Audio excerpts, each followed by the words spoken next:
Banyak bertanya kepada saya tentang masalah SEO off page di tahun 2026 ini, apakah masih worth it atau tidak ya. Untuk teman-teman penasaran apakah SEO backlink ini masih sangat direkomendasikan lagi, atau jangan-jangan tidak perlu kita melakukan namanya backlink atau SEO page. Untuk teman-teman yang penasaran, maka teman-teman tonton aja video ini sampai selesai.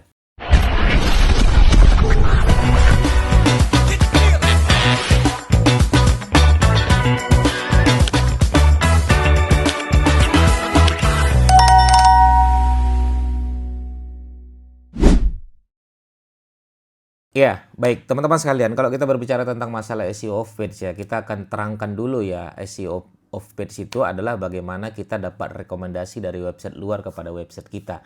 Intinya adalah website kita tuh direkomendasikan dari website lain.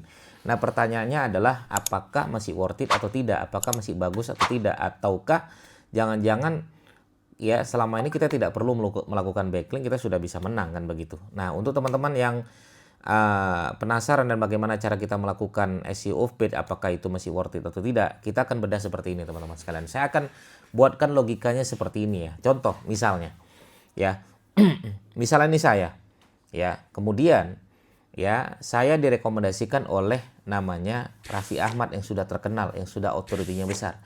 Kemudian Raffi Ahmad bilang, itu loh kalau mau belajar SEO, belajar tuh sama Mas Didik. Raffi Ahmad ngomong seperti itu. Nah, itu namanya saya dapat rekomendasi dari Raffi Ahmad. Nah, itu istilah nama SEO namanya SEO off page atau backlink. Saya dapat rekomendasi dari orang luar kepada saya. Backlink dari Raffi Ahmad kepada saya. Pertanyaan saya kepada teman-teman sekalian adalah, apakah nama saya naik atau tidak? Maka jawabannya naik. Nah, pertanyaan saya lagi, kenapa nama saya bisa naik? Karena yang ngomong Raffi Ahmad.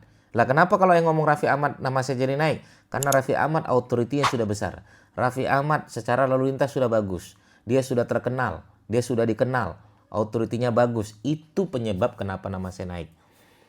Tapi ada faktor penentu lagi, karena Raffi Ahmad ngomong sesuai dengan apa yang saya alami, yaitu SEO. Kalau mau belajar SEO, belajar sama Mas Didik. Maka nama saya naik. Tapi kalau Raffi Ahmad bilang seperti ini, kalau mau dokter tulang, tuh dokter tulang sama Mas Didik. Pertanyaannya, apakah nama saya naik? Bisa jadi naik, bisa jadi bumerang. Dan naiknya pun bisa jadi bumerang. Kenapa? Karena saya bukan dokter tulang. Ya, karena saya tidak memberikan konten-konten tentang dokter tulang. Tiba-tiba dapat rekomendasi, itu malah jadi bumerang. Nah, sama halnya dengan website teman-teman sekalian. Anggap ini adalah website saya. Website saya nggak pernah bikin konten. Nggak pernah bahas segala sesuatu hal yang tentang pembahasan saya. Misalnya, website saya pasif, kosong. Tiba-tiba dapat backlink dari Detik atau dari Kompas. Justru nggak bekerja itu backlink. Jadi bumerang. Makanya, ya saya selalu bilang sama teman-teman untuk pemilik website kan begitu. Backlink itu bisa jadi madu, bisa menjadi racun. Bisa menjadi madu kalau website kita ya sudah sering dikasih makan dengan konten yang rutin dan niche yang sama, niche yang komitmen konsisten, kemudian dapat rekomendasi dari backlink dari website yang otoritinya bagus. Oke, kita bedah teman-teman sekalian. Jadi kapan website itu dianggap SEO off page-nya masih ampuh atau masih bagus? Pertama, kita dapat backlink dari website yang otoritinya sudah tinggi atau high authority, itu dulu. Makanya teman-teman kalau misalnya ditanya mana SEO off page itu apakah masih ampuh? Masih. Asal dapat website yang otoritinya masih bagus. Contoh website yang otoritinya masih bagus apa Mas Didik? Contoh media nasional, media lokal. Itu mengapa media nasional itu mahal teman-teman sekalian. Detik, Kompas, Tribun, ya Liputan 6, ya Kompasiana. Itu adalah Kumparan. Itu adalah website-website secara nasional sudah otoriti sudah besar. Harganya berapa? Harganya di luar bisa 7 juta teman-teman sekalian. Kalau teman-teman beli di saya bisa lebih murah 4 jutaan. Nah, kenapa bisa mahal kan begitu? Karena authority sudah besar teman-teman sekalian. Sama kayak saya endorse Raffi Ahmad. Besar nggak authority? Besar. Mahal nggak dia? Mahal. Ya, makanya backlink, ya authority besar itu berpengaruh nggak secara off page? Berpengaruh, bagus itu menurut saya.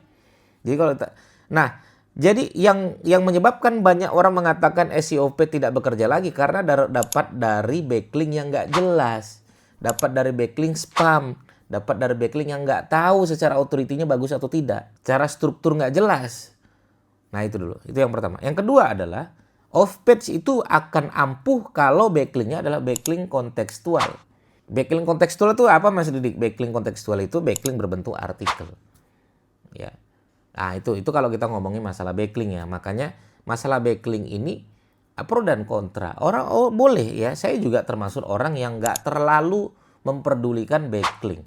Saya lebih senang kita membangun sebuah konten original yang bagus, yang berkualitas. Saya lebih bangga, lebih suka yang begitu. Tapi kalau ada yang bertanya tentang masalah SEO of page, apakah masih ampuh? Masih bisa bilang. Tetap harus kita melakukan backlink SEO of page. Nah yang ketiga adalah harus relevan dengan niche-nya. Itu lebih bagus lagi. Contoh misalnya teman-teman ngomongin tentang kesehatan. Yang ngomong adalah website kesehatan. Dapat rekomendasi dari website kesehatan. Bagus banget. Ya, contoh saya misalnya jualan produk-produk kesehatan. Tiba-tiba dapat rekomendasi dari Halodoc. Di mana Halodoc orang sudah percaya nih yang ngomong dokter kan begitu. Kemudian dari situlah dia memberikan rekomendasi kepada website saya. Niche-nya sama tentang kesehatan. Bagus.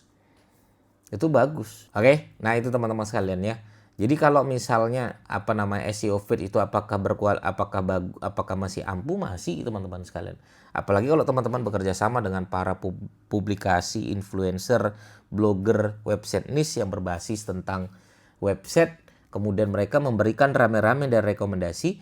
Asalkan websitenya ada lalu lintas. Asalkan websitenya trafficnya bagus. Asalkan websitenya authority-nya bagus.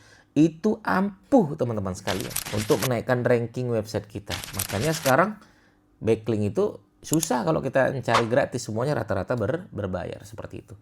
Oke teman-teman sekalian, semoga bermanfaat ya. Jadi kalau emang teman-teman mau melakukan backlink, boleh dilakukan. Asal itu jurus terakhir. Jurus terakhir teman-teman. Jurus pertama tetap teman-teman riset dulu.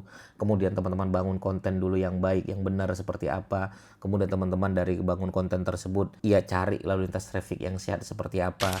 Baru terakhir ya kita main di konten-konten transaksional. Kita pengen dimenangkan kata kunci tersebut dengan posisi ranking yang baik. Lalu lintas traffic sudah puluhan ribu. Boleh teman-teman lakukan namanya backlink kontekstual. Ya teman-teman bisa lakukan seperti itu. Jadi SEO feed masih ampuh. Itu dari saya teman-teman sekalian. Itu kesimpulan dari saya. Teman-teman boleh melakukan itu. Asal teman-teman bisa memahami dari apa yang saya sampaikan tadi. Begitu teman-teman sekalian, semoga bermanfaat. Assalamualaikum warahmatullahi wabarakatuh. Bye-bye.